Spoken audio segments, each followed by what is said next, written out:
CHAPTERV of pride and humility. Sect. I. Division of the subject. As all the perceptions of the mind may be divided into impressions and ideas, so the impressions admit of another division into original and secondary. This division of the impressions is the same with that which one I formerly made use of when I distinguished them into impressions of sensation and reflection. Original impressions or impressions of sensation are such as without any antecedent perception arise in the soul, from the constitution of the body, from the animal spirits, or from the application of objects to the external organs. Secondary, or reflective impressions are such as proceed from some of these original ones, either immediately or by the interposition of its idea. Of the first kind are all the impressions of the senses, and all bodily pains and pleasures. Of the second are the passions, and other emotions resembling them. 1 Book 1, Part 1, Sect. 2. It is certain that the mind, in its perceptions, must begin somewhere, and that since the impressions precede their correspondent ideas, there must be some impressions, which without any introduction make their appearance in the soul. As these depend upon natural and physical causes, the examination of them would lead me too far from my present subject, into the sciences of anatomy and natural philosophy. For this reason I shall here confine myself to those other impressions, which I have called secondary and reflective, as arising either from the original impressions, or from their ideas.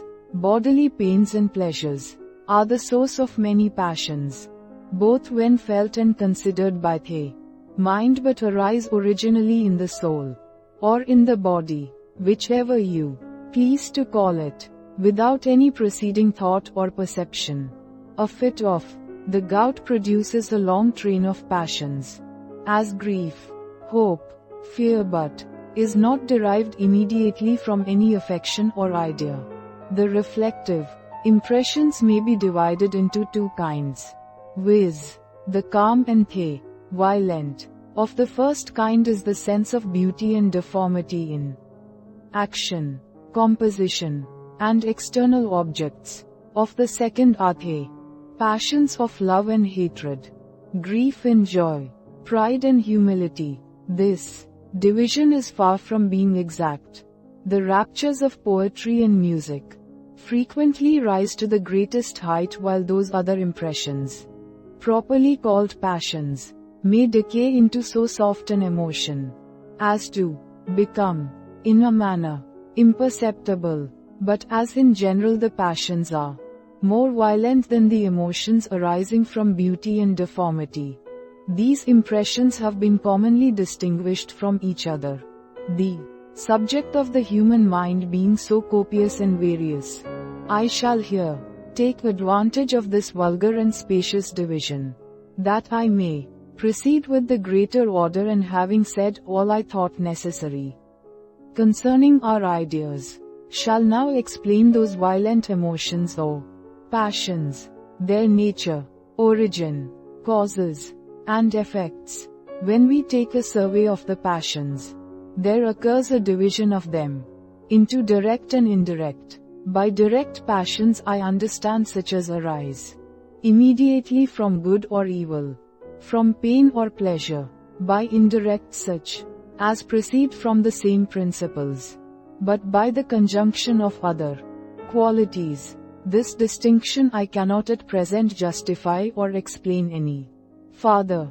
I can only observe in general that under the indirect passions I comprehend pride, humility, ambition, vanity, love, hatred, envy, pity, malice, generosity, with their dependents, and under the direct passions, desire, aversion, grief, joy, hope, fear, despair and security. I shall begin with the former. Sect. 2 of pride and humility. their objects and causes, the passions of pride and humility being simple and uniform impressions. It is impossible we can ever, by a multitude of words, give a just definition of them, or indeed of any of the passions. The utmost we can pretend to is a description of them, by an enumeration of such circumstances as attend them. But as these words, pride and humility, are of general use, and the impressions they represent the most common of everyone of himself, will be able to form a just idea of them, without any danger of mistake. For which reason, not to lose time upon preliminaries, I shall immediately enter upon the examination of these passions. It is evident that pride and humility, though directly contrary, have yet the same object. This object is self, or that succession of related ideas and impressions, of which we have an intimate memory and consciousness. Here the view always fixes when we are actuated by either of these passions, according as our idea of ourself is more or less advantageous. We feel either of those opposite affections, and are elated by pride, or dejected with humility. Whatever other objects may be comprehended by the mind, they are always considered with a view to ourselves, otherwise they would never be able either to excite these passions, or produce the smallest increase or diminution of them. When self enters not into the consideration, there is no room either for pride or humility.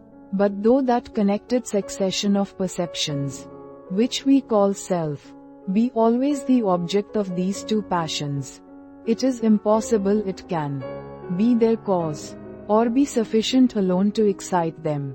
For as these passions are directly contrary, and have the same object in common, were their object also their cause, it could never produce any degree of one passion, but at the same time it must excite an equal degree of the other, which opposition and contrariety must destroy both. It is impossible a man can at the same time be both proud and humble in where he has different reasons for these passions.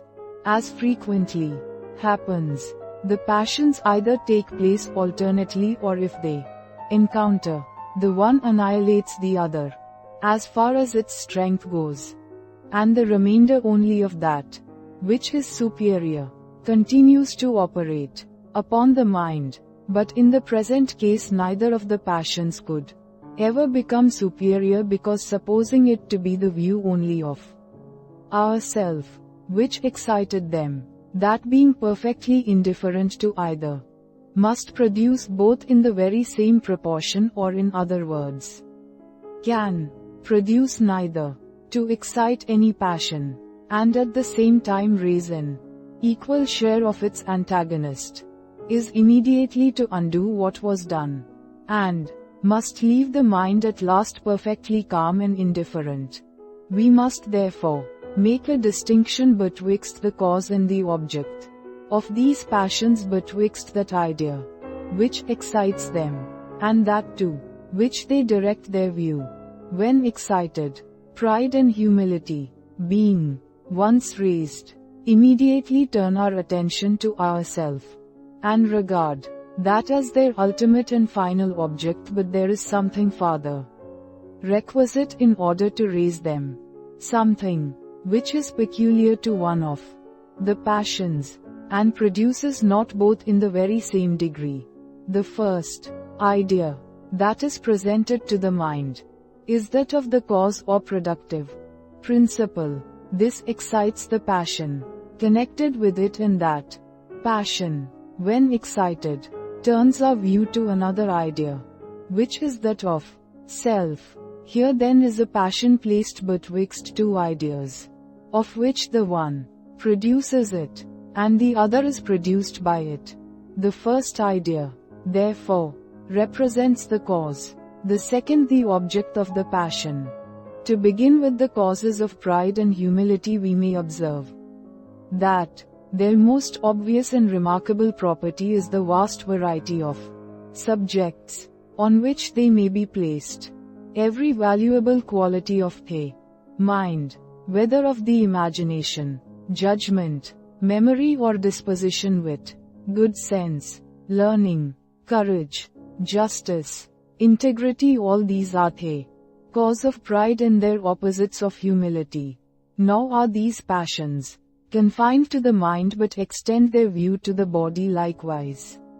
A man may be proud of his beauty, strength, agility, good may, address, in dancing, riding, and of his dexterity in any manual business or manufacture.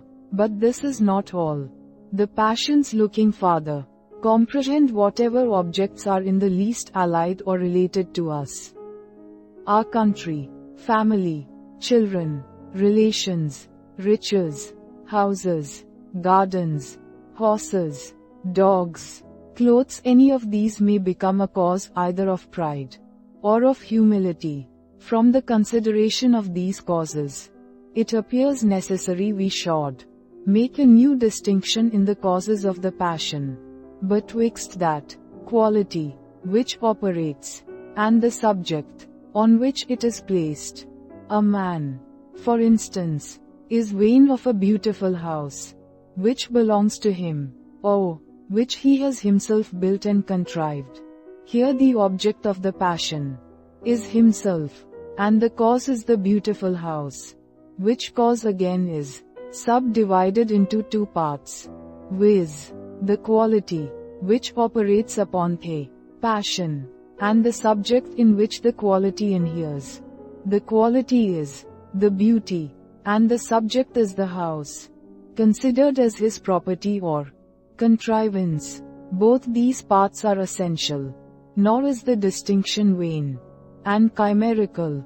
Beauty, considered merely as such, unless placed upon something related to us, never produces any pride or vanity in the strongest relation alone, without beauty, or something else in its place, has as little influence on that passion.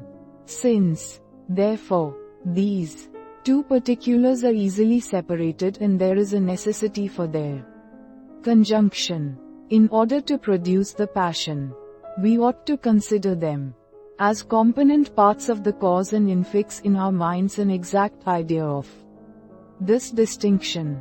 Sect 3. These objects and causes are derived, being so far advanced as to observe a difference betwixt the object of the passions and their cause, and to distinguish in the cause the quality which operates on the passions, from the subject in which it inheres. We now proceed to examine what determines each of them to be what it is, and assigns such a particular object and quality and subject to these affections. By this means we shall fully understand the origin of pride and humility.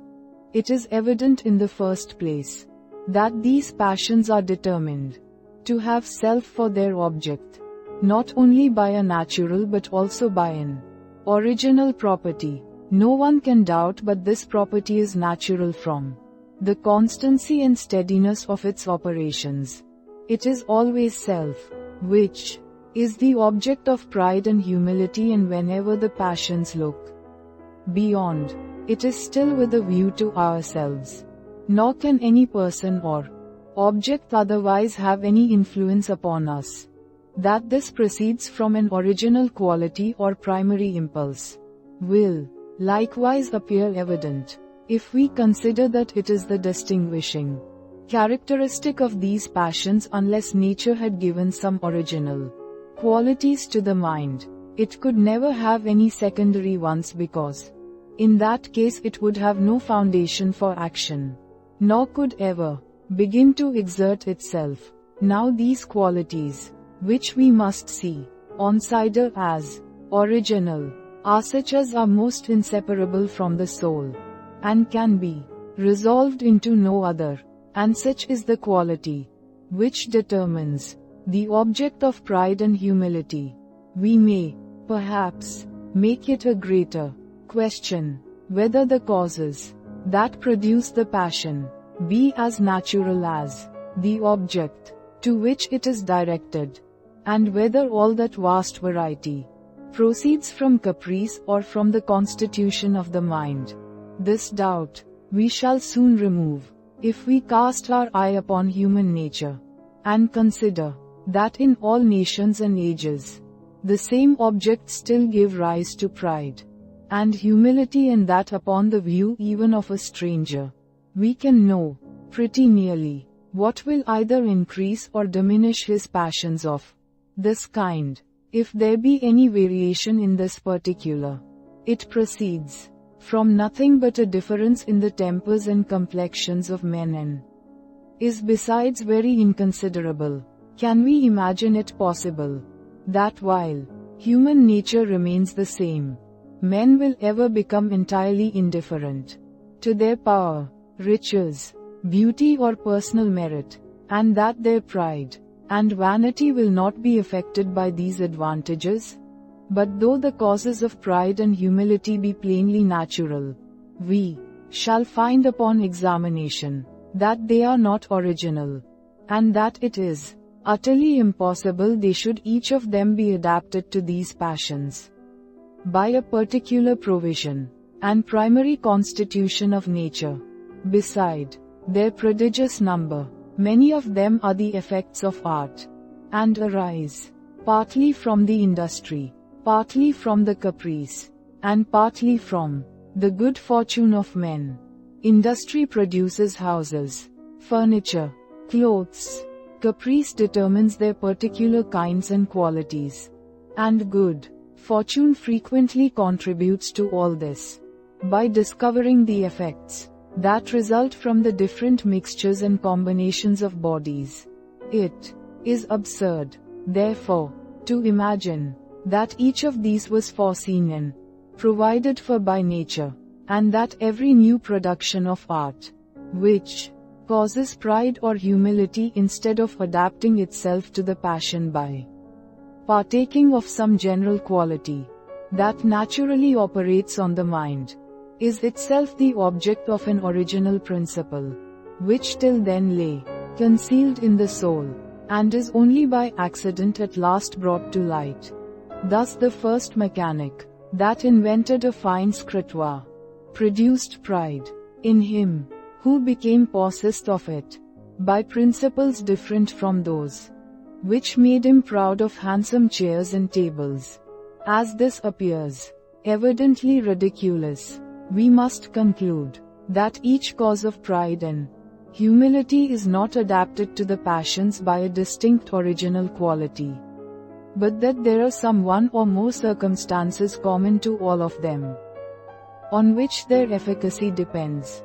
Besides, we find in the course of nature that though the effects be many, the principles from which they arise are commonly but few and simple, and that it is the sign of an unskillful naturalist to have recourse to a different quality in order to explain every different operation. How much more must this be true with regard to the human mind, which being so confined a subject may justly be thought incapable of containing such a monstrous heap of principles as would be necessary to excite the passions of pride and humility, were each distinct cause adapted to the passion by a distinct set of principles. Here, therefore, moral philosophy is in the same condition as natural. With regard to astronomy before the time of Copernicus, the Antians, though sensible of that maxim, that nature does nothing in vain, contrived such intricate systems of the heavens as seemed inconsistent with true philosophy, and gave place at last to something more simple and natural, to invent without scruple a new principle to every new phenomenon, instead of adapting it to the old to overload our hypotheses with a variety of this kind, are certain proofs that none of these principles is the just one, and that we only desire, by a number of falsehoods, to cover our ignorance of the truth. Sect. IV of the relations of impressions and ideas. Thus we have established two truths without any obstacle or difficulty. That it is from natural principles this variety of causes excites pride and humility, and that it is not by a different principle each different cause is adapted to its passion. We shall now proceed to inquire how we may reduce these principles to a lesser number, and find among the causes something common, on which their influence depends. In order to this we must reflect on certain properties of human nature, which though they have a mighty influence on every operation both of the understanding and passions, are not commonly much insisted on by philosophers. The first of these is the association of ideas, which I have so often observed and explained. It is impossible for the mind to fix itself steadily upon one idea for any considerable time, nor can it by its utmost efforts ever arrive at such a constancy. But however changeable our thoughts may be, they are not entirely without rule and method in their changes. The rule by which they proceed is to pass from one object to what is resembling, contiguous to, or produced by it. When one idea is present to the imagination, any other, united by these relations, naturally follows it, and enters with more facility by means of that introduction. The second property I shall observe in the human mind is alike association of impressions. All resembling impressions are connected together, and no sooner one arises than the rest immediately follow. Grief and disappointment give rise to anger, anger to envy, envy to malice, and malice to grief again, till the whole circle be complete. In like manner our temper, when elevated with joy, naturally throws itself into love, generosity, pity, courage, pride, and the other resembling affections. It is difficult for the mind, when actuated by any passion, to confine itself to that passion alone, without any change or variation. Human nature is too inconstant to admit of any such regularity. Changeableness is essential to it.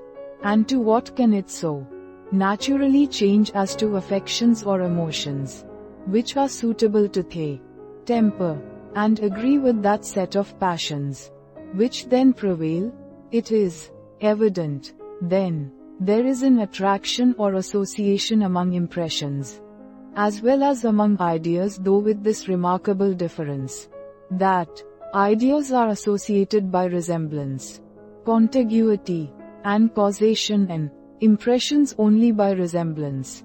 In the third place, it is observable of these two kinds of association, that they very much assist and forward each other, and that the transition is more easily made where they both concur in the same object. Thus a man, who, by any injury from another, is very much discomposed and ruffled in his temper, is apt to find 100 subjects of discontent, impatience, fear, and other uneasy passions, especially if he can discover these subjects in or near the person who was the cause of his first passion.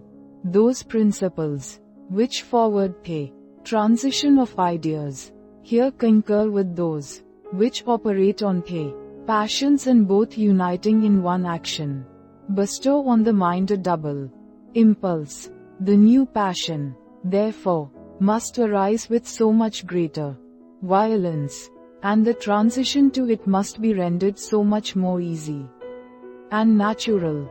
Upon this occasion I may cite the authority of an elegant writer, who expresses himself in the following manner: as the fancy delights in everything that is great, strange, or beautiful, and is still more pleased the more it finds of these perfections in the same object, so it is capable of receiving a new satisfaction by the assistance of another sense.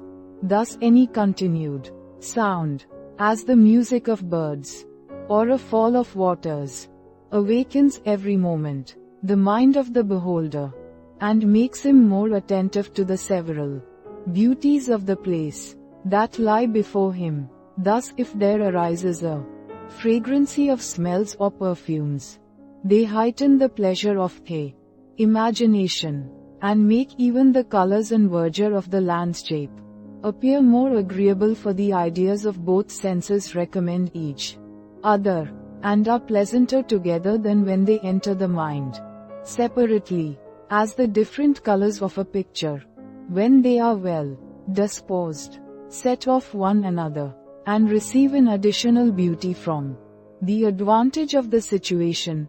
Too, in this phenomenon we may remark the association both of impressions and ideas, as well as the mutual assistance they lend each other. 2 Addison, Spectator 412. Final paragraph. Sect. V of the influence of these relations on pride and humility. These principles being established on unquestionable experience, I begin to consider how we shall apply them, by revolving over all the causes of pride and humility, whether these causes be regarded as the qualities that operate, or as the subjects on which the qualities are placed. In examining these qualities, I immediately find many of them to concur in producing the sensation of pain and pleasure, independent of those affections which I here endeavor to explain. Thus the beauty of a person, of itself, and by its very appearance, gives pleasure, as well as pride and its deformity, pain as well as humility. A magnificent feast delights us, and a sordid one displeases. What I discover to be true in some instances, I suppose to be so in all, and take it for granted at present, without any farther proof, that every cause of pride, by its peculiar qualities, produces a separate pleasure, and of humility a separate uneasiness. Again, in considering the subjects to which these qualities adhere, I make a new supposition, which also appears probable from many obvious instances, viz., that these subjects are either parts of ourselves, or something nearly related to us.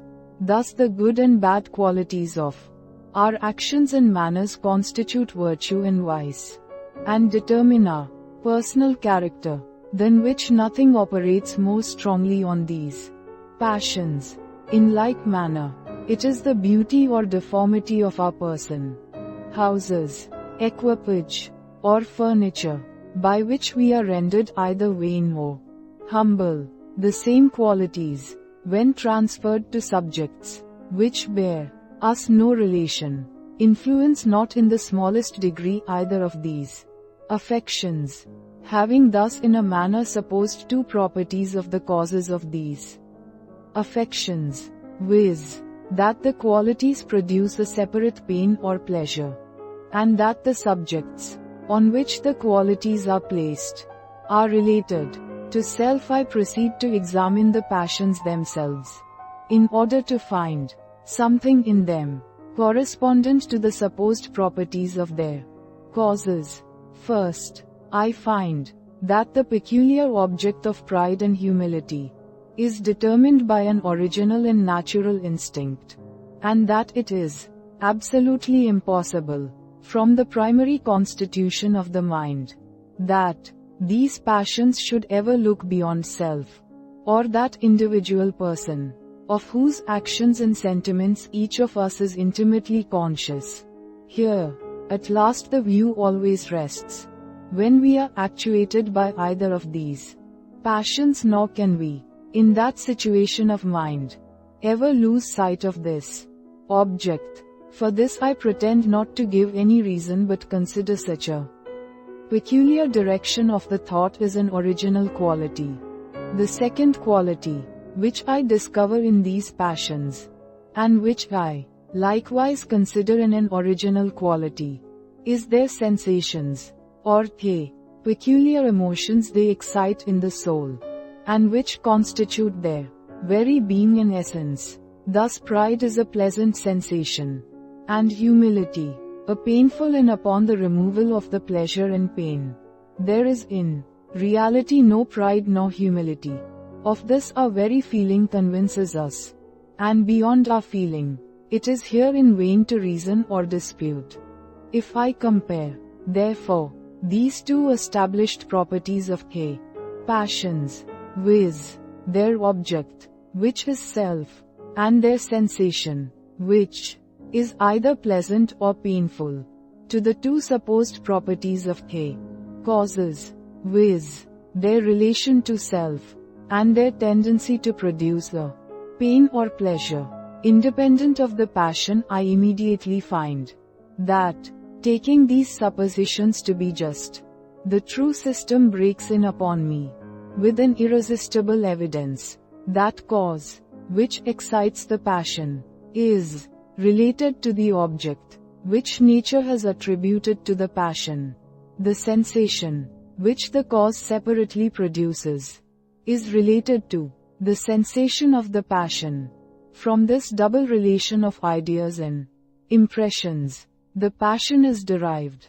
The one idea is easily converted into its correlative and the one impression into that which resembles and corresponds to it. With how much greater facility must this transition be made, where these movements mutually assist each other, and the mind receives a double impulse from the relations both of its impressions and ideas. That we may comprehend this the better, we must suppose that nature has given to the organs of the human mind a certain disposition fitted to produce a peculiar impression or emotion, which we call pride. To this emotion she has assigned a certain idea, viz., that of self, which it never fails to produce. This contrivance of nature is easily conceived. We have many instances of such a situation of affairs. The nerves of the nose and palate are so disposed, as in certain circumstances to convey such peculiar sensations to the mind. The sensations of lust and hunger always produce in us the idea of those peculiar objects, which are suitable to each appetite. These two circumstances are united in pride. The organs are so disposed as to produce the passion, and the passion, after its production, naturally produces a certain idea. All this needs no proof. It is evident we never should be possessed of that passion, were there not a disposition of mind proper for it, and it is as evident that the passion always turns our view to ourselves, and makes us think of our own qualities and circumstances. This being fully comprehended, it may now be asked, whether nature produces the passion immediately of herself, or whether she must be assisted by the cooperation of other causes? For it is observable that, in this particular, her conduct is different in the different passions and sensations. The palate must be excited by an external object in order to produce any relish. But hunger arises internally, without the concurrence of any external object. But however the case may stand with other passions and impressions, it is certain that pride requires the assistance of some foreign object, and that the organs which produce it exert not themselves like the heart and arteries by an original internal movement. For first, daily experience convinces us that pride requires certain causes to excite it, and languishes when unsupported by some excellency in the character, in bodily accomplishments, in clothes, equipage or fortune. Secondly, it is evident pride would be perpetual if it arose immediately from nature, since the object is always the same, and there is no disposition of body peculiar to pride. as there is to thirst and hunger. Thirdly, humility is in the very same situation with pride and therefore either must, upon this supposition, be perpetual likewise, or must destroy the contrary passion from the very first moment so that none of them could ever make its appearance. Upon the whole, we may rest satisfied with the foregoing conclusion, that pride must have a cause, as well as an object, and that the one has no influence without the other. The difficulty, then, is only to discover this cause, and find what it is that gives the first motion to pride, and sets those organs in action, which are naturally fitted to produce that emotion. Upon my consulting experience, in order to resolve this difficulty, I immediately find 100 different causes that produce pride in. Upon examining these causes, I suppose, what at first I perceived to be probable, that all of them concur in two circumstances, which are that of themselves they produce an impression allied to the passion, and are placed on a subject allied to the object of the passion. When I consider after this the nature of relation, and its effects both on the passions and ideas, I can no longer doubt, upon these suppositions, that it is the very principle which gives rise to pride, and bestows motion on those organs, which being naturally disposed to produce that affection, require only a first impulse or beginning to their action. Anything that gives a pleasant sensation, and is related to self, excites the passion of pride, which is also agreeable, and has self for its object. What I have said of pride is equally true of humility. The sensation of humility is uneasy, as that of pride is agreeable, for which reason the separate sensation, arising from the causes, must be reversed, while the relation to self continues the same. Though pride and humility are directly contrary in their effects, and in their sensations, they have, notwithstanding, the same object, so that it is requisite only to change the relation of impressions, without making any change upon that of ideas. Accordingly we find that a beautiful house, belonging to ourselves, produces pride, and that the same house, still belonging to ourselves, produces humility, when by any accident its beauty is changed into deformity, and thereby the sensation of pleasure, which corresponded to pride, is transformed into pain, which is related to humility. The double relation between the ideas and impressions subsists in both cases, and produces an easy transition from the one emotion to the other. In a word, nature has bestowed a kind of attraction on certain impressions and ideas, by which one of them, upon its appearance, naturally introduces its correlative. If these two attractions or associations of impressions and ideas concur on the same object, they mutually assist each other, and the transition of the affections and of the imagination is made with the greatest ease and facility. When an idea produces an impression related to an impression, which is connected with an idea related to the first idea, these two impressions must be in a manner inseparable, nor will the one in any case be unattended with the other. It is after this manner that the particular causes of pride and humility are determined.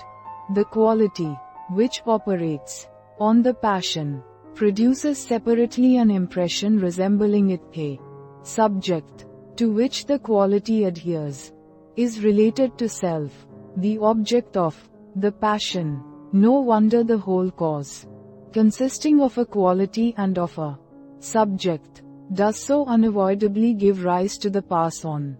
To illustrate this hypothesis we may compare it to that by which I have already explained the belief attending the judgments, which we form from causation. I have observed that in all judgments of this kind, there is always a present impression and a related idea in that.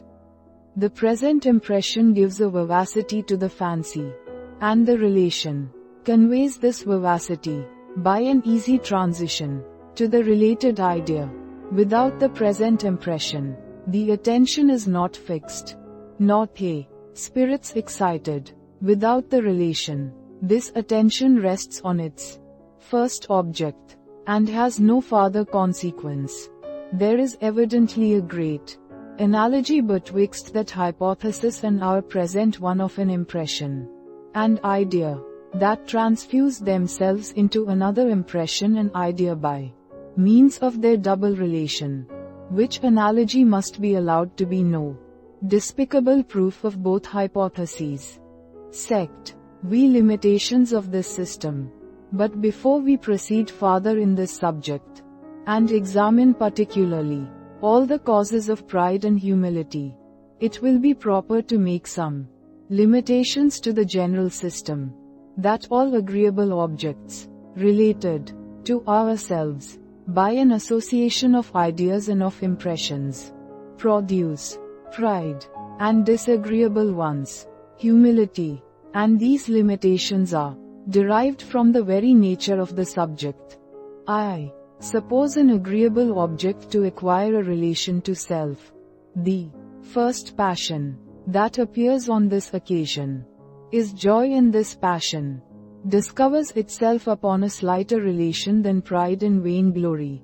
We may feel joy upon being present at a feast, where our senses are regarded with delicacies of every kind. But it is only the master of the feast who, beside the same joy, has the additional passion of self-applause and vanity. It is true, men sometimes boast of a great entertainment, at which they have only been present, and by so small a relation convert their pleasure into pride. But however, this must in general be owned, that joy arises from a more inconsiderable relation than vanity, and that many things, which are too foreign to produce pride, are yet able to give us a delight and pleasure. The reason of the difference may be explained thus. A relation is requisite to joy, in order to approach the object to us, and make it give us any satisfaction. But beside this, which is common to both passions, it is requisite to pride, in order to produce a transition from one passion to another, and convert a falsification into vanity.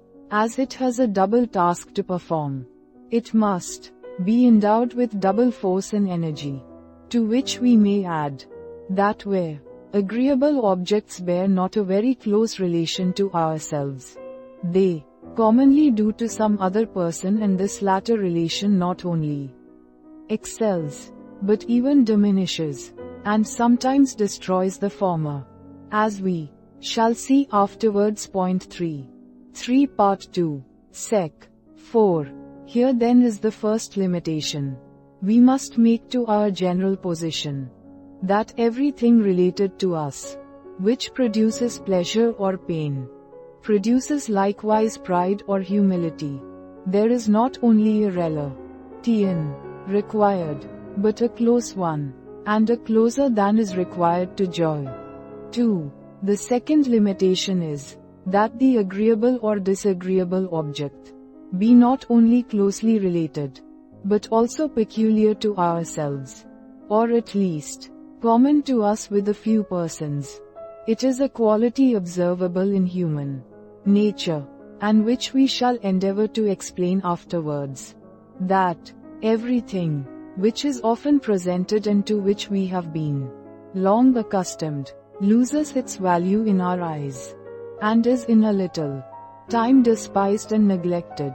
We likewise judge of objects more from comparison than from their real and intrinsic merit, and where we cannot by some contrast enhance their value, we are apt to overlook even what is essentially good in them. These qualities of the mind have an effect upon joy as well as pride, and it is remarkable that goods which are common to all mankind and have become familiar to us by custom give us little satisfaction, though perhaps of a more excellent kind than those on which, for their singularity, we set a much higher value. But though this circumstance operates on both these passions, it has a much greater influence on vanity. We are rejoiced for many goods, which, on account of their frequency, give us no pride. Health, when it returns after long absence, affords us a very sensible satisfaction, but is seldom regarded as a subject of vanity, because it is shared with such vast numbers. The reason why pride is so much more delicate in this particular than joy, I take to be as follows. In order to excite pride, there are always two objects we must contemplate, viz., the cause or that object which produces pleasure in self, which is the real object of a passion.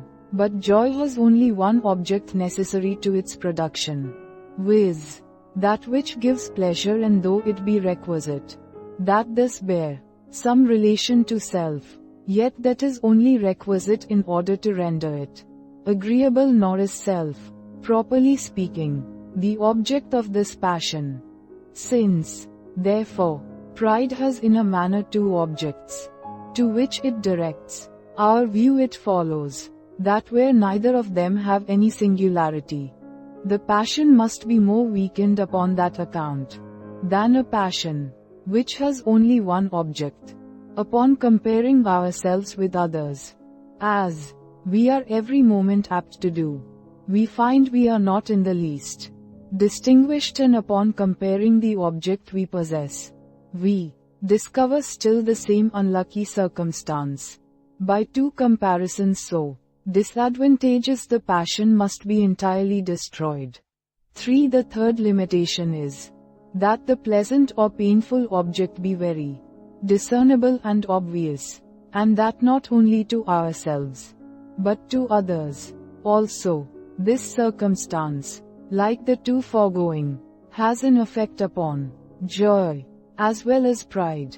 We fancy ourselves more happy, as well as more virtuous or beautiful, when we appear so to others, but are still more ostentatious of our virtues than of our pleasures.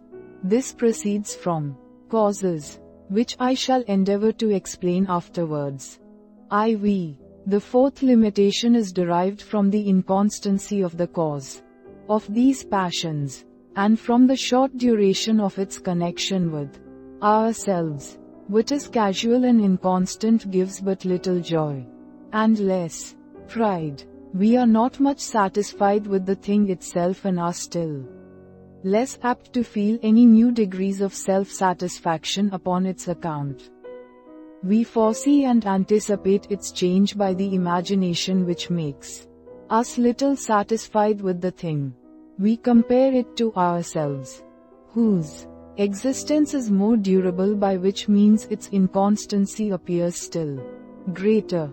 It seems ridiculous to infer an excellency in ourselves from an object which is of so much shorter duration, and attends us during so small a part of our existence. It will be easy to comprehend the reason why this cause operates not with the same force in joy as in pride. Since the idea of self is not so essential to the former passion as to the latter, I may add as a fifth limitation, or rather enlargement of this system, that general rules have a great influence upon pride and humility, as well as on all the other passions. Hence we form a notion of different ranks of men, suitable to the power of riches they are possessed of, and this notion we change not upon account of any peculiarities of the health or temper of the persons, which may deprive them of all enjoyment in their possessions. This may be accounted for from the same principles that explained the influence of general rules on the understanding. Custom readily carries us beyond the just bounds. In our passions, as well as in our reasonings. It may not be amiss to observe on this occasion that the influence of general rules and maxims on the passions very much contributes to facilitate the effects of all the principles, which we shall explain in the progress of this treatise. For it is evident that if a person full grown and of the same nature with ourselves were on a sudden transported into our world, he would be very much embarrassed with every object, and would not readily find what degree of love or hatred, pride or humility, or any other passion he ought to attribute to it. The passions are often varied by very inconsiderable principles, and these do not always play with a perfect regularity, especially on the first trial. But as custom and practice have brought to light all these principles, and have settled the just value of everything, this must certainly contribute to the easy production of the passions, and guide us, by means of general established maxims, in the proportions we ought to observe in preferring one object to another. This remark may, perhaps, serve to obviate difficulties that might arise concerning some causes, which I shall hereafter ascribe to particular passions, and which may be esteemed too refined to operate so universally and certainly, as they are found to do. I shall close this subject with a reflection derived from these 5 limitations. This reflection is, that the persons who are proudest, and who in the eye of the world have most reason for their pride, are not always the happiest, nor the most humble always the most miserable, as may at first sight be imagined from this system. An evil may be real, though its cause has no relation to us. It may be real, without being peculiar. It may be real, without showing itself to others. It may be real, without being constant, and it may be real, without falling under the general rules. Such evils as these will not fail to render us miserable, though they have little tendency to diminish pride. And perhaps the most real and the most solid evils of life will be found of this nature. Sect 7 of Vice and Virtue. Taking these limitations along with us, let us proceed to examine the causes of pride and humility, and see whether in every case we can discover the double relations by which they operate on the passions. If we find that all these causes are related to self, and produce the pleasure or uneasiness separate from the passion, there will remain no farther scruple with regard to the present system. We shall principally endeavor to prove the latter point, the former being in a manner self-evident. To begin with vice and virtue, which are the most obvious causes of these passions, it would be entirely foreign to my present purpose to enter upon the controversy, which of late years has so much excited the curiosity of the public, whether these moral distinctions be founded on natural and original principles, or arise from interest and education. The examination of this I reserve for the following book, and in the meantime I shall endeavor to show that my system maintains its ground upon either of these hypotheses, which will be a strong proof of its solidity. For granting that morality had no foundation in nature, it must still be allowed that vice and virtue, either from self-interest or the prejudices of education, produce in us a real pain and pleasure, and this we may observe to be strenuously asserted by the defenders of that hypothesis. Every passion, habit, or turn of character, say they, which has a tendency to our advantage or prejudice, gives a delight or uneasiness, and it is from thence the approbation or disapprobation arises. we easily gain from the liberality of others, but are always in danger of losing by their avarice. Courage defends us, but cowardice lays us open to every attack. Justice is the support of society, but injustice, unless checked, would quickly prove its ruin. Humility exalts, but pride mortifies us. For these reasons the former qualities are esteemed virtues, and the latter regarded as vices. Now since it is granted there is a delight or uneasiness still attending merit or demerit of every kind, this is all that is requisite for my purpose. But I go farther, and observe that this moral hypothesis and my present system not only agree together, but also that, allowing the former to be just, it is an absolute and invincible proof of the latter. For if all morality be founded on the pain or pleasure which arises from the prospect of any loss or advantage that may result from our own characters, or from those of others, all the effects of morality must be derived from the same pain or pleasure, and among the rest, the passions of pride and humility, the very essence of virtue, according to this hypothesis, is to produce pleasure in that of vice to give pain. The virtue in vice must be part of our character in order to excite pride or humility. What farther proof can we desire for the double relation of impressions and ideas? The same unquestionable argument may be derived from the opinion of those who maintain that morality is something real, essential, and founded on nature. The most probable hypothesis, which has been advanced to explain the distinction betwixt vice and virtue, and the origin of moral rights and obligations, is that from a primary constitution of nature certain characters and passions, by the very view in contemplation, produce a pain, and others in like manner excite a pleasure. The uneasiness and satisfaction are not only inseparable from vice and virtue, but constitute their very nature and essence. To approve of a character is to feel an original delight upon its appearance. To disapprove of it is to be sensible of an uneasiness. The pain and pleasure, therefore, being the primary causes of vice and virtue, must also be the causes of all their effects, and consequently, of pride and humility, which are the unavoidable attendants of that distinction. But supposing this hypothesis of moral philosophy should be allowed to be false, it is still evident that pain and pleasure, if not the causes of vice and virtue, are at least inseparable from them. A generous and noble character affords a satisfaction even in the way and when presented to us, though only in a poem or fable, never fails to charm and delight us.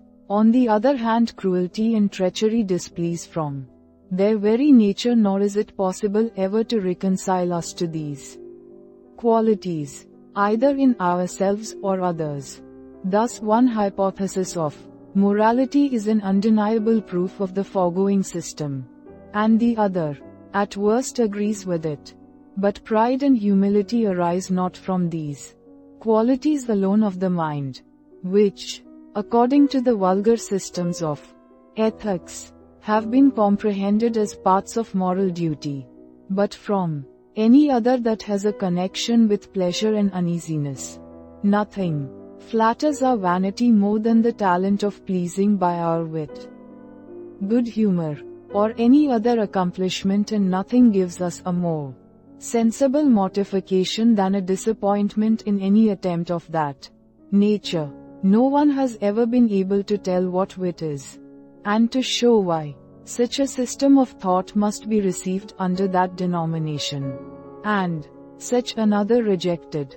It is only by taste we can decide concerning it, nor are we possessed of any other standard upon which we can form a judgment of this kind. Now what is this taste? from which true and false wit in a manner receive their being, and without which no thought can have a title to either of these denominations, it is plainly nothing but a sensation of pleasure from true wit, and of uneasiness from false, without or being able to tell the reasons of that pleasure or uneasiness. The power of bestowing these opposite sensations is, therefore, the very essence of true and false wit, and consequently the cause of that pride or humility which arises from them. There may, perhaps, be some who, being accustomed to the style of the schools and pulpit, and having never considered human nature in any other light than that in which they place it, may here be surprised to hear me talk of virtue as exciting pride, which they look upon as a vice, and of vice as producing humility, which they have been taught to consider as a virtue, but not to dispute about words. I observe that by pride I understand that agreeable impression which arises in the mind when the view either of our virtue, beauty, riches or power makes us satisfied with ourselves, and that by humility I mean the opposite impression. It is evident the former impression is not always vicious, nor the latter virtuous. The most rigid morality allows us to receive a pleasure from reflecting on a generous action, and it is by none esteemed a virtue to feel any fruitless remorses upon the thoughts of past villainy and baseness. Let us, therefore, examine these impressions, considered in themselves, and inquire into their causes, whether placed on the mind or body, without troubling ourselves at present with that merit or blame which may attend them. Sect 8 of Beauty and Deformity. Whether we consider the body as a part of ourselves, or assent to those philosophers who regard it as something external, it must still be allowed to be near enough connected with us to form one of these double relations, which I have asserted to be necessary to the causes of pride and humility. Wherever, therefore, we can find the other relation of impressions to join to this of ideas, we may expect with assurance either of these passions, according as the impression is pleasant or uneasy. But beauty of all kinds gives us a peculiar delight and satisfaction, as deformity produces pain, upon whatever subject it may be placed, and whether surveyed in an animate or inanimate object. If the beauty or deformity, therefore, be placed upon our own bodies, this pleasure or uneasiness must be converted into pride or humility, as having in this case all the circumstances requisite to produce a perfect transition of impressions and ideas. These opposite sensations are related to the opposite passions. The beauty or deformity is closely related to self, the object of both these passions. No wonder, then, our own beauty becomes an object of pride, and deformity of humility. But this effect of personal and bodily qualities is not only a proof of the present system, by showing that the passions arise not in this case without all the circumstances I have required, but may be employed as a stronger and more convincing argument, if we consider all the hypotheses which have been formed either by philosophy or common reason to explain the difference betwixt beauty and deformity. We shall find that all of them resolve into this, that beauty is such an order and construction of parts, as either by the primary constitution of our nature, by custom, or by caprice, is fitted to give a pleasure and satisfaction to the soul. This is the distinguishing character of beauty, and forms all the difference betwixt it and deformity, whose natural tendency is to produce uneasiness. Pleasure and pain, therefore, are not only necessary attendants of beauty and deformity, but constitute their very essence. And indeed, if we consider that the great part of the beauty which we admire either in animals or in other objects is derived from the idea of convenience and utility, we shall make no scruple to assent to this opinion. That shape which produces strength is beautiful in one animal, and that which is a sign of agility in another. The order and convenience of a palace are no less essential to its beauty than its mere figure and appearance. In like manner, the rules of architecture require that the top of a pillar should be more slender than its base, and that because such a figure conveys to us the idea of security, which is pleasant, whereas the contrary form gives us the apprehension of danger, which is uneasy. From innumerable instances of this kind, as well as from considering that beauty, like wit, cannot be defined, but is discerned only by a taste or sensation, we may conclude that beauty is nothing but a form which produces pleasure, as deformity is a structure of parts which conveys pain, and since the power of producing pain and pleasure make in this manner the essence of beauty and deformity, all the effects of these qualities must be derived from the sensation, and among the rest, pride and humility, which of all their effects are the most common and remarkable. This argument I esteem just and decisive, but in order to give greater authority to the present reasoning, let us suppose it false for a moment, and see what will follow. It is certain, then, that if the power of producing pleasure and pain forms not the essence of beauty and deformity, the sensations are at least inseparable from the qualities, and it is even difficult to consider them apart. Now there is nothing common to natural and moral beauty, both of which are the causes of pride, but this power of producing pleasure and as a common effect supposes always a common cause. It is plain the pleasure must in both cases be the real and influencing cause of the passion. Again, there is nothing originally different betwixt the beauty of our bodies and the beauty of external and foreign objects, but that the one has a near relation to ourselves, which is wanting in the other.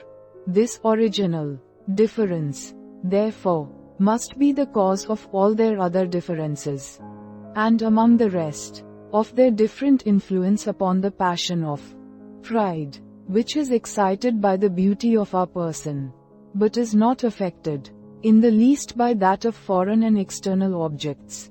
Placing, then, these two conclusions together, we find they compose the preceding system betwixt them, viz., that pleasure, as a related or resembling impression, when placed on a related object by a natural transition, produces pride, and its contrary, humility. This system, then, seems already sufficiently confirmed by experience that we have not yet exhausted all our arguments. It is not the beauty of the body alone that produces pride, but also its strength and force. Strength is a kind of power, and therefore the desire to excel in strength is to be considered as an inferior species of ambition. For this reason the present phenomenon will be sufficiently accounted for in explaining that passion. Concerning all other bodily accomplishments we may observe in general, that whatever in ourselves is either useful, beautiful, or surprising, is an object of pride, and its contrary, of humility. Now it is obvious that everything useful, beautiful, or surprising agrees in producing a separate pleasure and agrees in nothing else. The pleasure, therefore, with the relation to self must be the cause of the passion. Though it should be questioned whether beauty be not something real and different from the power of producing pleasure, it can never be disputed that as surprise is nothing but a pleasure arising from novelty. It is not, properly speaking, a quality in any object, but merely a passion or impression in the soul. It must, therefore, be from that impression that pride by a natural transition arises. And it arises so naturally that there is nothing in us or belonging to us which produces surprise that does not at the same time excite that other passion. Thus we are vain of the surprising adventures we have met with, the escapes we have made, and dangers we have been exposed to. Hence the origin of vulgar lying, where men without any interest, and merely out of vanity, heap up a number of extraordinary events, which are either the fictions of their brain, or if true, have at least no connection with themselves. Their fruitful invention supplies them with a variety of adventures, and where that talent is wanting, they appropriate such as belong to others, in order to satisfy their vanity. In this phenomenon are contained two curious experiments, which if we compare them together, according to the known rules, by which we judge of cause and effect in anatomy, natural philosophy, and other sciences, will be an undeniable argument for that influence of the double relations above mentioned. By one of these experiments we find that an object produces pride merely by the interposition of pleasure in that, because the quality by which it produces pride is in reality nothing but the power of producing pleasure. By the other experiment we find that the pleasure produces the pride by a transition along related ideas, because when we cut off that relation the passion is immediately destroyed. A surprising adventure, in which we have been ourselves engaged, is related to us, and by that means produces pride. But hey, adventures of others, though they may cause pleasure, yet for want of this relation of ideas, never excite that passion. What farther proof can be desired for the present system? There is only one objection to this system with regard to our body, which is, that though nothing be more agreeable to our health, and more painful than sickness, yet commonly men are neither proud of the one, nor mortified with the other. This will easily be accounted for, if we consider the second and fourth limitations proposed to our general system. It was observed that no object ever produces pride or humility, if it has not something peculiar to ourself, as also that every cause of that passion must be in some measure constant, and hold some proportion to the duration of our self, which is its object. Now as health and sickness vary incessantly to all men, and there is none who is solely or certainly fixed in either, these accidental blessings and calamities are in a manner separated from us, and are never considered as connected with our being and existence.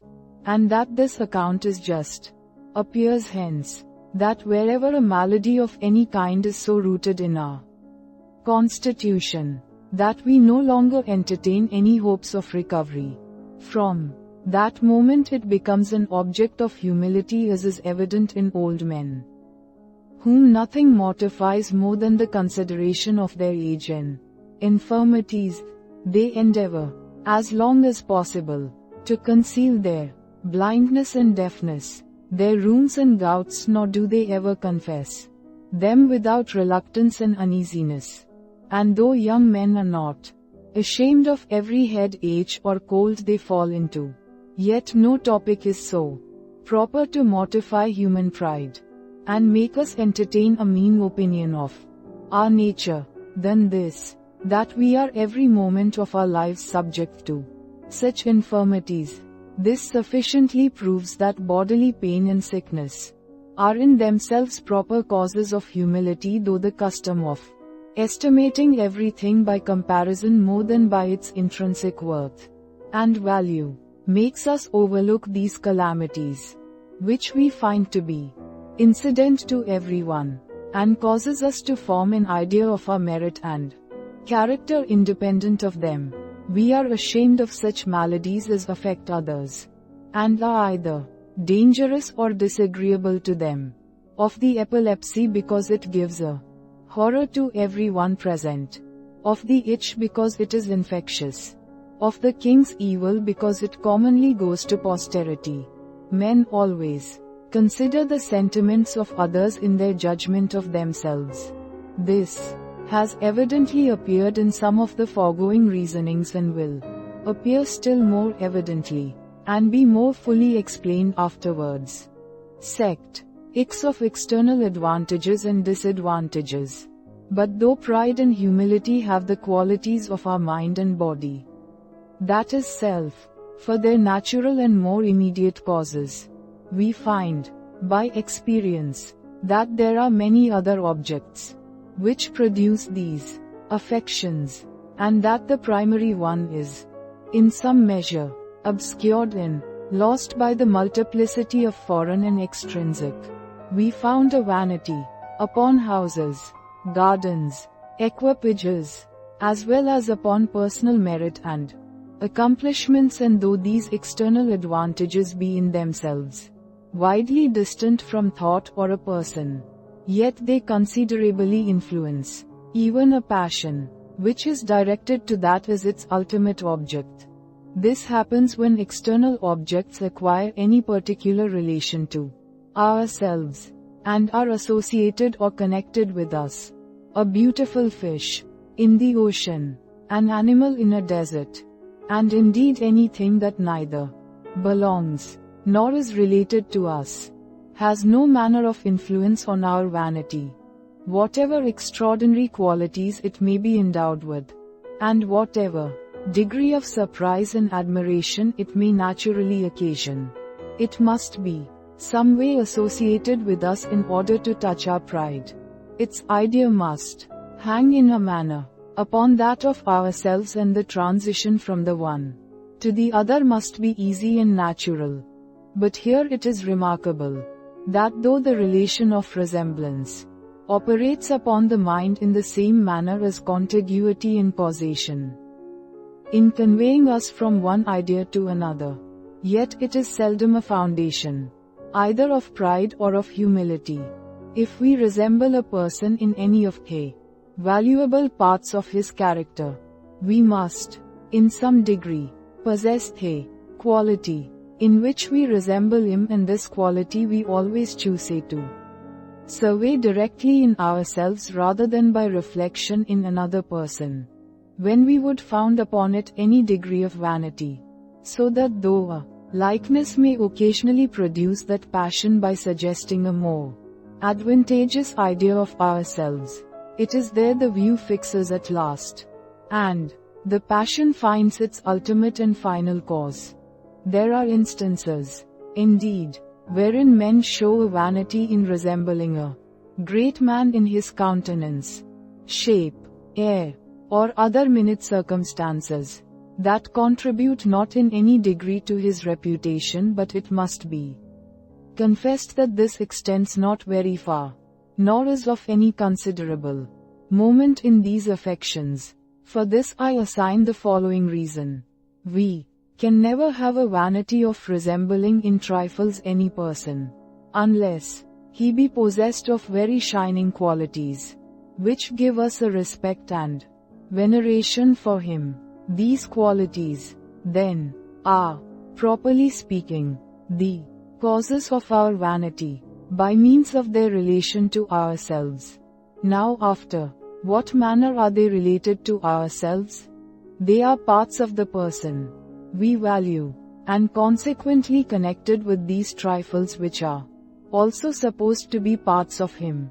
These trifles are connected with the resembling qualities in us, and these qualities in us, being parts, are connected with the whole, and by that means form a chain of several links of the person we resemble. But besides that, this multitude of relations must weaken the connection. It is evident the mind in passing from the shining qualities to the trivial ones, must by that contrast the better perceive the minuteness of the latter, and be in some measure ashamed of the comparison and resemblance. The relation, therefore, of contiguity, or that of causation, betwixt the cause and object of pride and humility, is alone requisite to give rise to these passions, and these relations are nothing else but qualities by which the imagination is conveyed from one idea to another. Now let us consider what effect these can possibly have upon the mind, and by what means they become so requisite to the production of the passions. It is evident that the association of ideas operates in so silent and imperceptible a manner that we are scarce sensible of it, and discover it more by its effects than by any immediate feeling or perception. It produces no emotion, and gives rise to no new impression of any kind, but only modifies those ideas of which the mind was formerly possessed, and which it could recall upon occasion. From this reasoning, as well as from undoubted experience, we may conclude that an association of ideas, however necessary, is not alone sufficient to give rise to any passion. It is evident, then, that when the mind feels the passion either of pride or humility upon the appearance of related object, there is, beside the relation or transition of thought, an emotion or original impression produced by some other principle. The question is, whether the emotion first produced be the passion itself, or some other impression related to it. This question we cannot be long in deciding. For besides all the other arguments with which this subject abounds, it must evidently appear that the relation of ideas, which experience shows to be so requisite a circumstance to the production of a passion, would be entirely superfluous, were it not to second a relation of affections, and facilitate the transition from one impression to another. If nature produced immediately the passion of pride or humility, it would be complete in itself, and would require no farther addition or increase from any other affection. But supposing the first emotion to be only related to pride or humility, it is easily conceived to what purpose the relation of objects may serve, and how the two different associations of impressions and ideas, by uniting their forces, may assist each other's operation. This is not only easily conceived, but I will venture to affirm it is the only manner in which we can conceive this subject.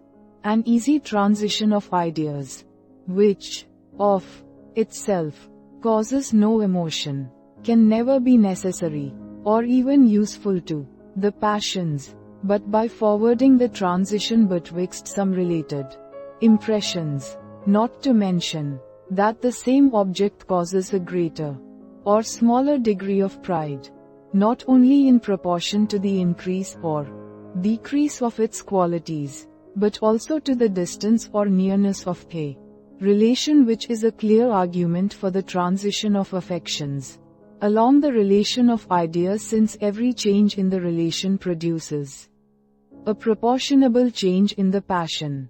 Thus one part of the preceding system concerning the relations of ideas is a sufficient proof of the other concerning that of impressions, and is itself so evidently founded on experience that it would be lost time to endeavor farther to prove it. This will appear still more evidently in particular instances. Men are vain of the beauty of their country, of their county, of their parish. Here the ideal of beauty plainly produces a pleasure. This pleasure is related to pride. The object or cause of this pleasure is, by the supposition, related to self, or the object of pride. By this double relation of impressions and ideas, a transition is made from the one impression to the other. Men are also vain of the temperature of the climate in which they were born, of the fertility of their native soil, of the goodness of hay, wines, fruits or victuals produced by it, of the softness or force of their language, with other particulars of that kind. These objects have plainly a reference to the pleasures of the senses, and are originally considered as agreeable to the feeling, taste or hearing. How is it possible they could ever become objects of pride, except by means of that transition above explained? There are some that discover a vanity of an opposite kind, and affect to depreciate their own country in comparison of those to which they have traveled. These persons find, when they are at home and surrounded with their countrymen, that the strong relation betwixt them and their own nation is shared with so many, that it is in a manner lost to them, whereas their distant relation to a foreign country, which is formed by their having seen it and lived in it, is augmented by their considering how few there are who have done the same. For this reason, they always admire the beauty, utility and rarity of what is abroad, above what is at home. Since we can be vain of a country, climate or any inanimate object which bears a relation to us, it is no wonder we are vain of the qualities of those who are connected with us by blood or friendship. Accordingly, we find that the very same qualities which in ourselves produce pride, produce also in a lesser degree the same affection, when discovered in persons related to us. The beauty, address, merit, credit, and honors of their kindred are carefully displayed by the proud, as some of their most considerable sources of their vanity.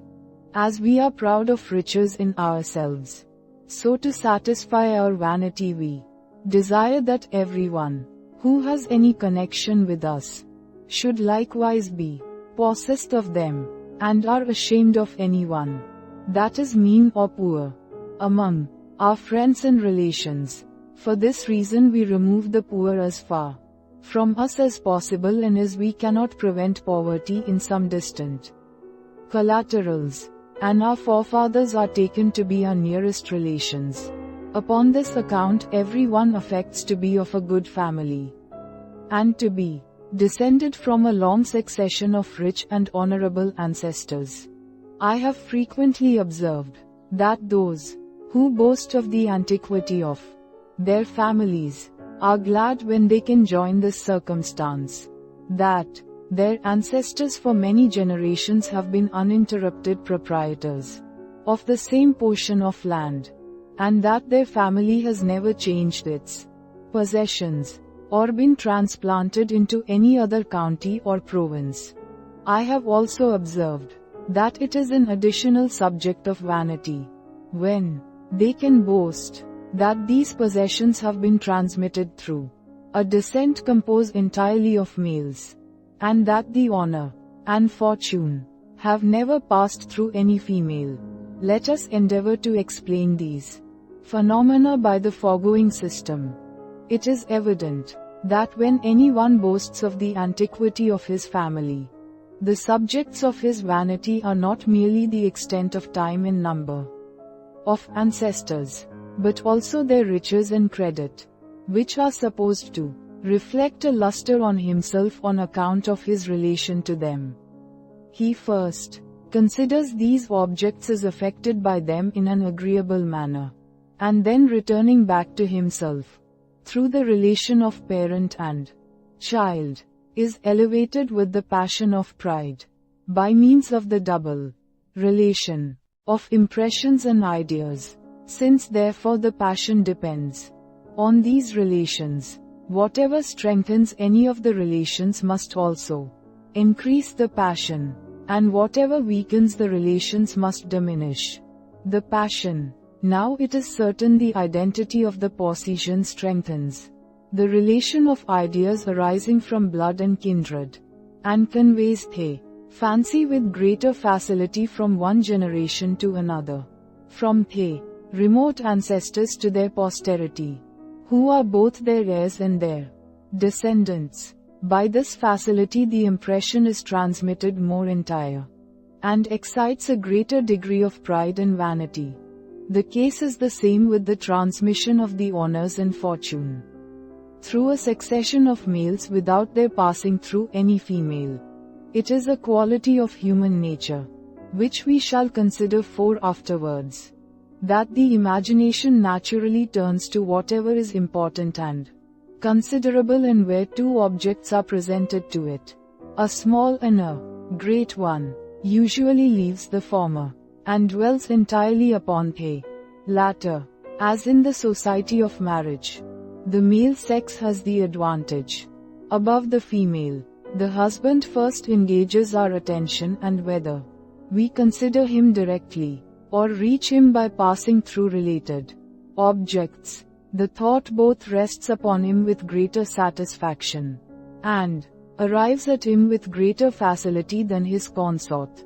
It is easy to see that this property must strengthen the child's relation to the father, and weaken that to the mother. For as all relations are nothing but a propensity to pass from one idea to another, whatever strengthens the propensity strengthens the relation, and as we have a stronger propensity to pass from the idea of the children to that of the father, then from the same idea to that of the mother, we ought to regard the former relation as the closer and more considerable. This is the reason why children commonly bear their father's name, and are esteemed to be of nobler or baser birth, according to his family, and though the mother should be possessed of a superior spirit and genius to the father. As often happens, the general rule prevails, notwithstanding the exception, according to the doctrine above explained. Nay, even when a superiority of any kind is so great, or when any other reasons have such an effect as to make the children rather represent the mother's family than the father's, the general rule still retains such an efficacy that it weakens the relation, and makes a kind of break in the line of ancestors. The imagination runs not along them with facility, nor is able to transfer the honor and credit of the ancestors to their posterity of the same name and family so readily, as when the transition is conformable to the general rules, and passes from father to son, or from brother to brother. 4 Part 2. Sect 2. Sect X of property and riches. But the relation, which is esteemed the closest, and which of all others produces most commonly the passion of pride, is that of property. This relation it will be impossible for me fully to explain before I come to treat of justice and the other moral virtues. It is sufficient to observe on this occasion that property may be defined such a relation betwixt a person and an object as permits him, but forbids any other, the free use and possession of it, without violating the laws of justice and moral equity. If justice, therefore, be a virtue, which has a natural and original influence on the human mind, property may be looked upon as a particular species of causation, whether we consider the liberty it gives the proprietor to operate as he please upon the object, or the advantages which he reaps from it. It is the same case if justice, according to the system of certain philosophers, should be esteemed an artificial and not a natural virtue. For then honor, and custom, and civil laws supply the place of natural conscience, and produce, in some degree, the same effects. This in the meantime is certain, that the mention of the property naturally carries our thought to the proprietor, and of the proprietor to the property, which being a proof of a perfect relation of ideas is all that is requisite to our present purpose, a relation of ideas, joined to that of impressions, always produces a transition of affections, and therefore, whenever any pleasure or pain arises from an object connected with us by property, we may be certain that either pride or humility must arise from this conjunction of relations if the foregoing system be solid and satisfactory, and whether it be so or not, we may soon satisfy ourselves by the most cursory view of human life. Everything belonging to a vain man is the best that is anywhere to be found. His houses, equipage, furniture, dotes, horses, hounds, excel all others in his conceit, and it is easy to observe that from the least advantage in any of these, he draws a new subject of pride and vanity. His wine, if you'll believe him, has a finer flavor than any other. His cookery is more exquisite, his table more orderly, his servants more expert, the air in which he lives more healthful, the soil he cultivates more fertile, his fruits ripen earlier and to greater perfection. Such a thing is remarkable for its novelty, such another for its antiquity. This is the workmanship of a famous artist that belonged once to such a prince, a great man. All objects, in a word, that are useful, beautiful or surprising, or are related to such, may, by means of property, give rise to this passion. These agree in giving pleasure, and agree in nothing else. This alone is common to them, and therefore must be the quality that produces the passion, which is their common affect. As every new instance is a new argument, and as the instances are here without number, I may venture to affirm that scarce any system was ever so fully proved by experience as that which I have here advanced. If the property of anything that gives pleasure either by its utility, beauty or novelty, produces also pride by a double relation of impressions and ideas, we need not be surprised that the power of acquiring this property should have the same effect. Now riches are to be considered as the power of acquiring the property of what pleases, and it is only in this view they have any influence on the passions. Paper will, on many occasions, be considered as riches, and that because it may convey the power of acquiring money, and money is not riches, as it is a metal endowed with certain qualities of solidity, weight, and fusibility, but only as it has a relation to the pleasures and conveniences of life. Taking then this for granted, which is in itself so evident, we may draw from it one of the strongest arguments I have yet employed to prove the influence of the double relations on pride and humility. It has been observed in treating of the understanding that the distinction which we sometimes make betwixt a power and the exercise of it is entirely frivolous, and that neither man nor any other being ought ever to be thought possessed of any ability, unless it be exerted and put in action. But though this be strictly true in a just and philosophical way of thinking, it is certain it is not the philosophy of our passions, but that many things operate upon them by means of the ideal and supposition of power, independent of its actual exercise. We are pleased when we acquire an ability of procuring pleasure, and are displeased when another acquires a power of giving pain. This is evident from experience, but in order to give a just explication of the matter, and account for this satisfaction and uneasiness, we must weigh the following reflections.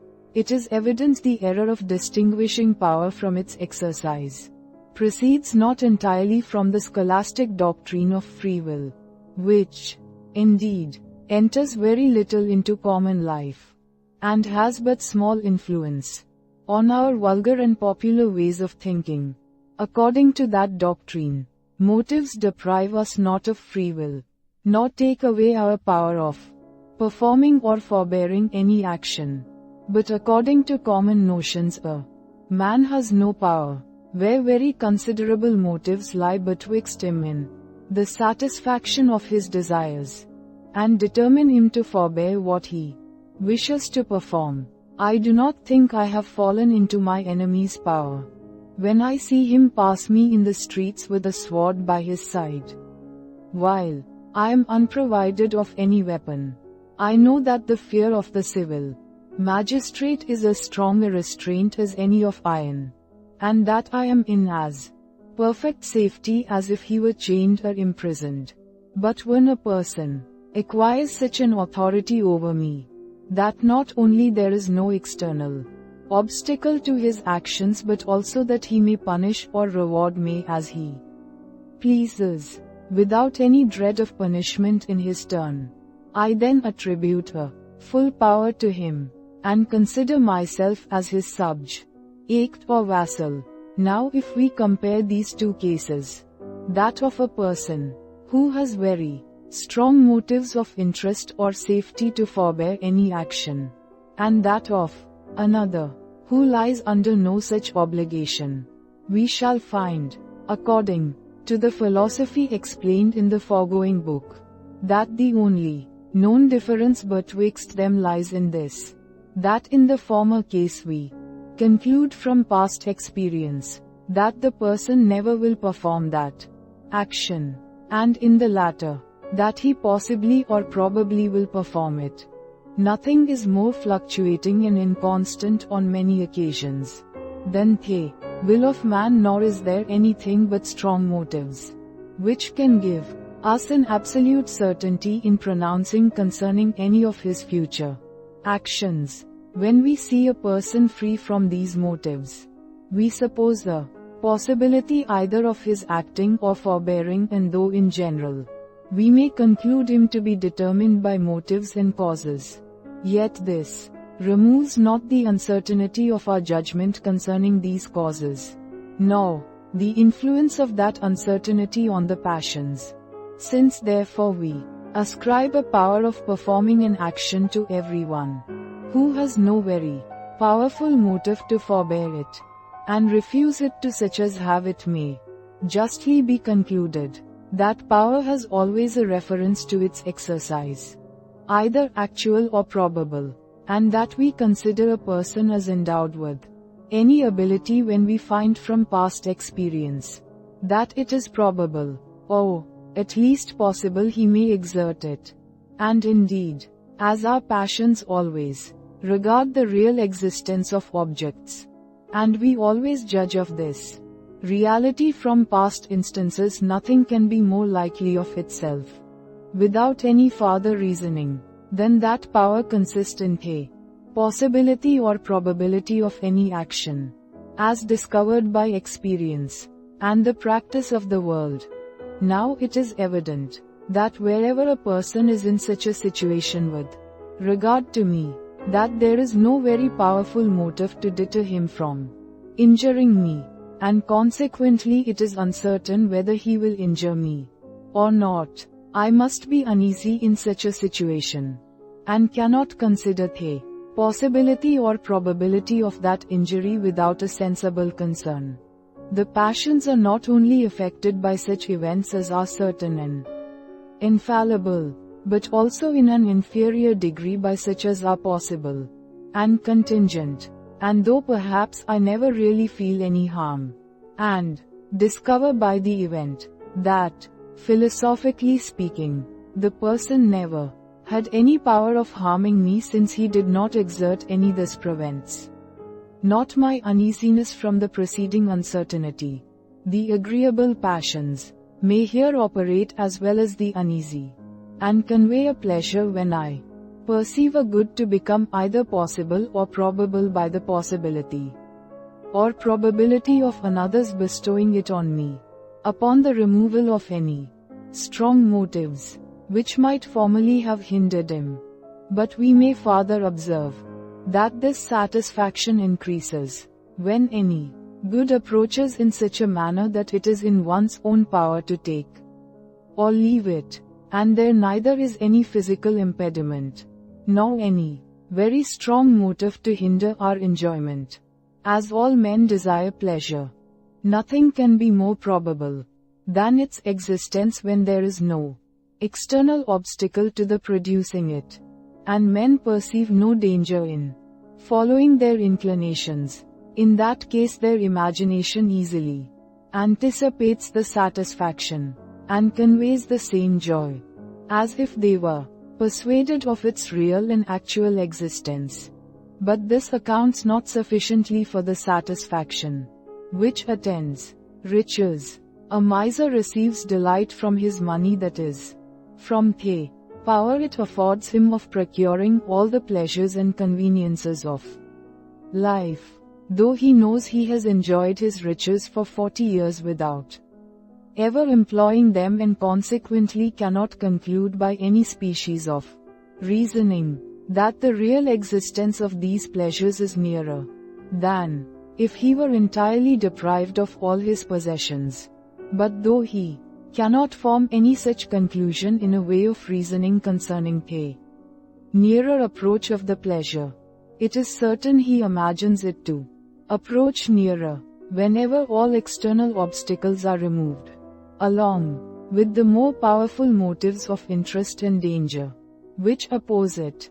For farther satisfaction on this head I must refer to my account of the will, where I shall 5 explain that false sensation of liberty, which makes us imagine we can perform anything that is not very dangerous or destructive, whenever any other person is under no strong obligations of interest to forbear any pleasure.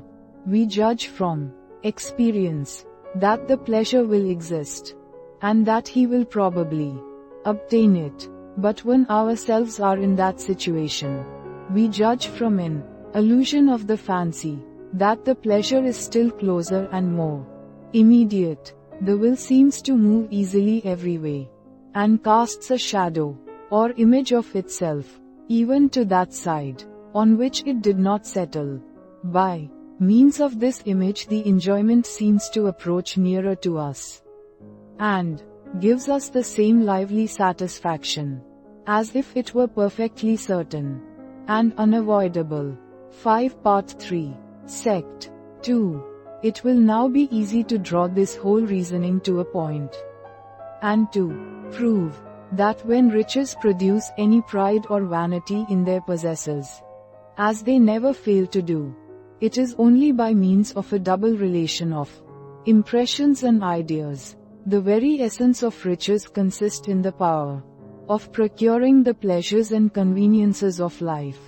The very essence of this consists in the probability of its exercise, and in its causing us to anticipate, by a true or false reasoning, the real existence of the pleasure.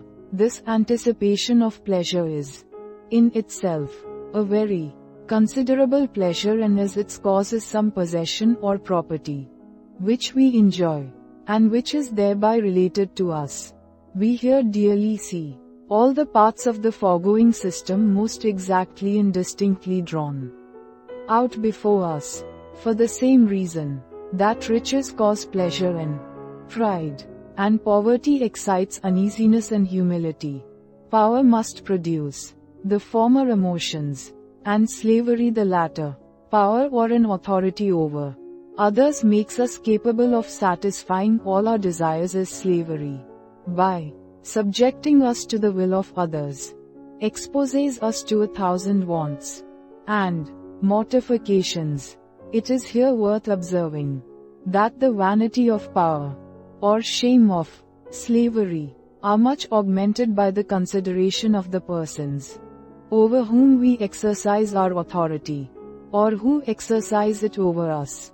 For, supposing it possible to frame statues of such an admirable mechanism, that they could move and act in obedience to the will, it is evident the possession of them would give pleasure and pride, but not to such a degree as the same authority when exerted over sensible and rational creatures, whose condition, being compared to our own, makes it seem more agreeable and honorable. Comparison is in every case a sure method of augmenting our esteem of anything. A rich man feels the felicity of his condition better by opposing it to that of a beggar. But there is a peculiar advantage in power, by the contrast, which is, in a manner, presented to us, betwixt ourselves and the person we command. The comparison is obvious and natural.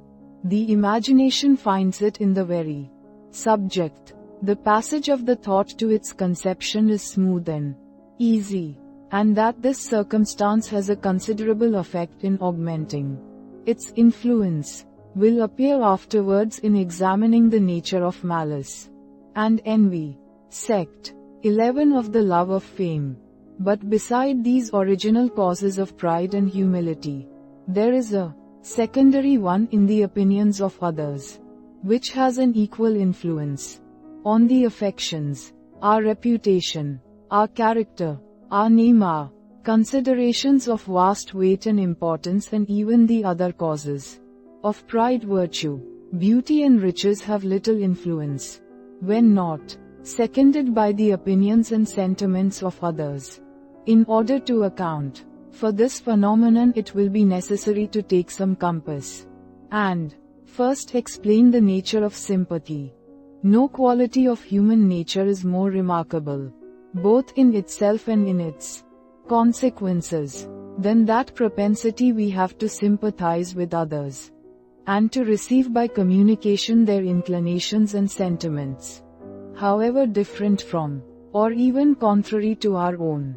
This is not only conspicuous in children, who implicitly embrace every opinion proposed to them, but also in men of the greatest judgment and understanding, who find it very difficult to follow their own reason or inclination, in opposition to that of their friends and daily companions. To this principle we ought to ascribe the great uniformity we may observe in humors and turn of thinking of those of the same nation, and it is much more probable that this resemblance arises from sympathy than from any influence of the soil and climate, which, though they continue invariably the same, are not able to preserve the character of a nation the same for a century together. A good-natured man finds himself in an instant of the same humor with his company, and even the proudest and most surly take a tincture from their countrymen and acquaintance. A cheerful countenance infuses a sensible complacency and serenity into my mind, as an angry or sorrowful one throws a sudden dump upon me. Hatred, resentment, esteem, love, courage, mirth and melancholy, all these passions I feel more from communication than from my own natural temper and disposition. So remarkable a phenomenon merits our attention, and must be traced up to its first principles. When any affection is infused by sympathy, it is at first known only by its effects, and by those external signs in the countenance and conversation, which convey an idea of it. This idea is presently converted into an impression, and acquires such a degree of force and vivacity as to become the very passion itself, and produce in equal emotion as any original affection. However instantaneous this change of the idea into an impression may be, it proceeds from certain views and reflections, which will not escape the strict scrutiny of a philosopher, though they may the person himself who makes them. It is evident that the idea, or rather impression of ourselves, is always intimately present with us, and that our consciousness gives us so lively a conception of our own person, that it is not possible to imagine that anything can in this particular go beyond it. Whatever object, therefore, is related to ourselves must be conceived with a little vivacity of conception, according to the foregoing principles. And though this relation should not be so strong as that of causation, it must still have a considerable influence. Resemblance and contiguity are relations not to be neglected, especially when by an inference from cause and effect, and by the observation of external signs, we are informed of the real existence of the object, which is resembling or contiguous. Now it is obvious that nature has preserved a great resemblance among all human creatures, and that we never remark any passion or principle in others, of which, in some degree or other, we may not find a parallel in ourselves. The case is the same with the fabric of the mind as with that of the body. However the parts may differ in shape or size, their structure and composition are in general the same. There is a very remarkable resemblance, which preserves itself amidst all their variety. And this resemblance must very much contribute to make us enter into the sentiments of others and embrace them with facility and pleasure. Accordingly we find that where, beside the general resemblance of our natures, there is any peculiar similarity in our manners, or character, or country, or language, it facilitates the sympathy. The stronger the relation is betwixt ourselves and any object, the more easily does the imagination make the transition, and convey to the related idea the vivacity of conception, with which we always form the idea of our own person.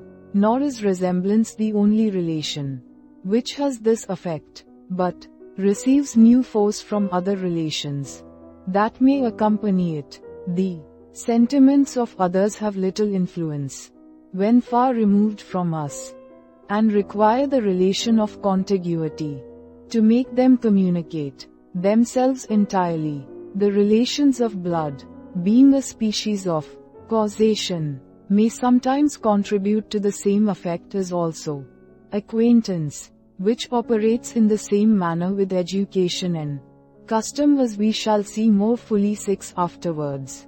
All these relations, when united together, convey the impression or consciousness of our own person to the idea of the sentiments or passions of others, and makes us conceive them in the strongest and most lively manner.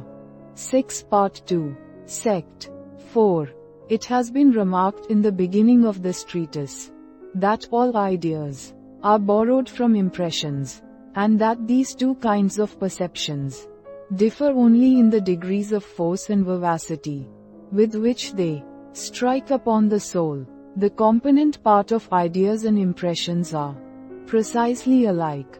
The manner and order of their appearance may be the same. The different degrees of their force and vivacity are, therefore, the only particulars that distinguish them, and as this difference may be removed, in some measure, by a relation betwixt the impressions and ideas, it is no wonder an idea of a sentiment or passion may by this means be enlivened as to become the very sentiment or passion. The lively idea of any object always approaches as impression, and it is certain we may feel sickness and pain from the mere force of imagination, and make a malady real by often thinking of it. But this is most remarkable in the opinions and affections, and it is there principally that a lively idea is converted into an impression. Our affections depend more upon ourselves and the internal operations of the mind than any other impressions, for which reason they arise more naturally from the imagination, and from every lively idea we form of them. This is the nature and cause of sympathy, and it is after this manner we enter so deep into the opinions and affections of others. Whenever we discover them, what is principally remarkable in this whole affair is the strong confirmation these phenomena give to the foregoing system concerning the understanding, and consequently to the present one concerning they. Passions, since these are analogous to each other. It is indeed evident that when we sympathize with the passions and sentiments of others, these movements appear at first in our mind as mere ideas, and are conceived to belong to another person.